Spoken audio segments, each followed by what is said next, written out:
آج ہم آپ کو سعودی عرب کے شہر جدہ کا ایک عبرتناک واقعہ سنانے جا رہے ہیں۔ ایک شخص کے انتقال کے بعد اس کے پورے جسم سے چیٹیاں چپک گئیں۔ آخر اس نے ایسا کون سا گناہ کیا تھا کہ جس کی اسے اتنی عبرتناک سزا ملی؟ آج کی ویڈیو میں ہم آپ کے سامنے اس واقعے کو پیش کریں گے۔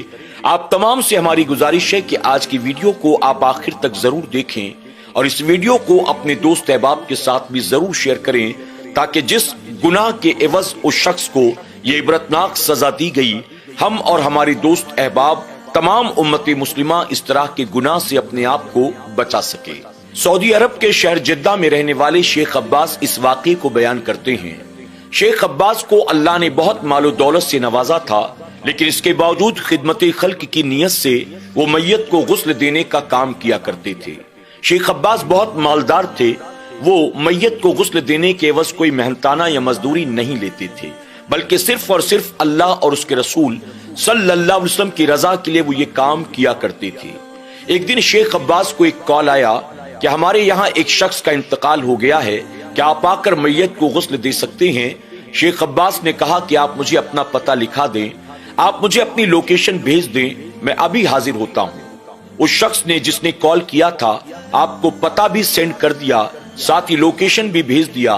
شیخ عباس ایک ٹیکسی کے ذریعے اس پتے کی طرف روانہ ہو گئے۔ شیخ عباس فرماتے ہیں کہ جب میں اس جگہ پر پہنچا تو میرے سامنے کوئی مکان نہیں بلکہ ایک محل موجود تھا۔ وہ محل بہت لمبا چوڑا تھا۔ میں محل کے دروازے سے اندر داخل ہوا تو میں نے دیکھا ایک نوجوان دروازے کے قریب کھڑا تھا۔ میں نے کہا کہ میں شیخ عباس ہوں، شاید آپ نے مجھے کال کیا تھا، میں میت کو غسل دینے کے لیے آیا ہوں۔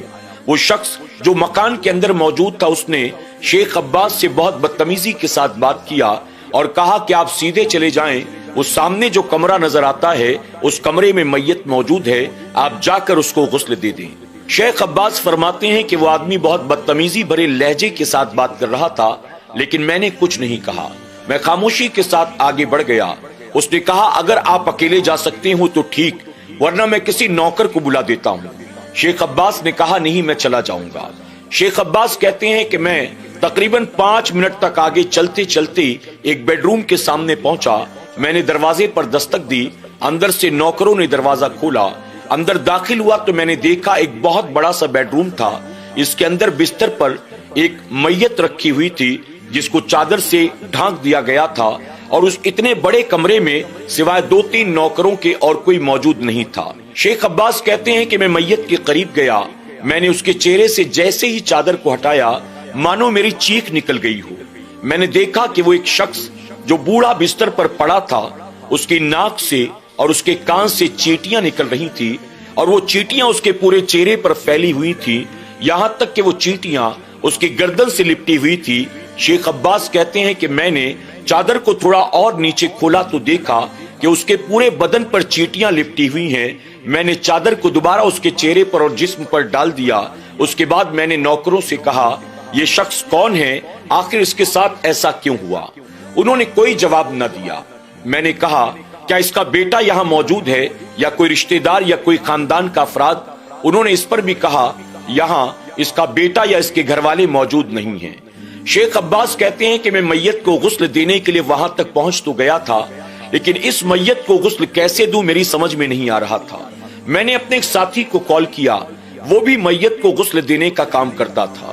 میں نے اس سے کہا کہ تم میری مدد کے لیے یہاں آ جاؤ، اس میت کو اکیلے غسل دینا یہ میرے بس کی بات نہیں ہے۔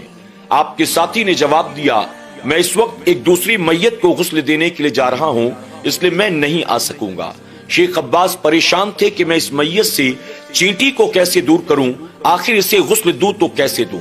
شیخ عباس نے ایک عالم دین کو کال کیا اور ان سے میت کے غسل کا مسئلہ پوچھا کہ ایک میت ہے جس کو چاروں طرف سے چیٹیاں لپٹی ہوئی ہیں، آخر میں اس میت کو غسل کیسے دوں؟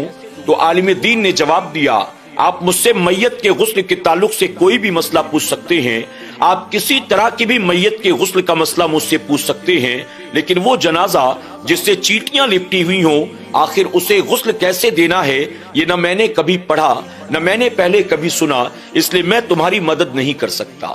شیخ عباس فرماتے ہیں کہ اب میں پریشان تھا، کروں تو کیا کروں؟ آخر کار میرے ذہن میں خیال آیا میں نے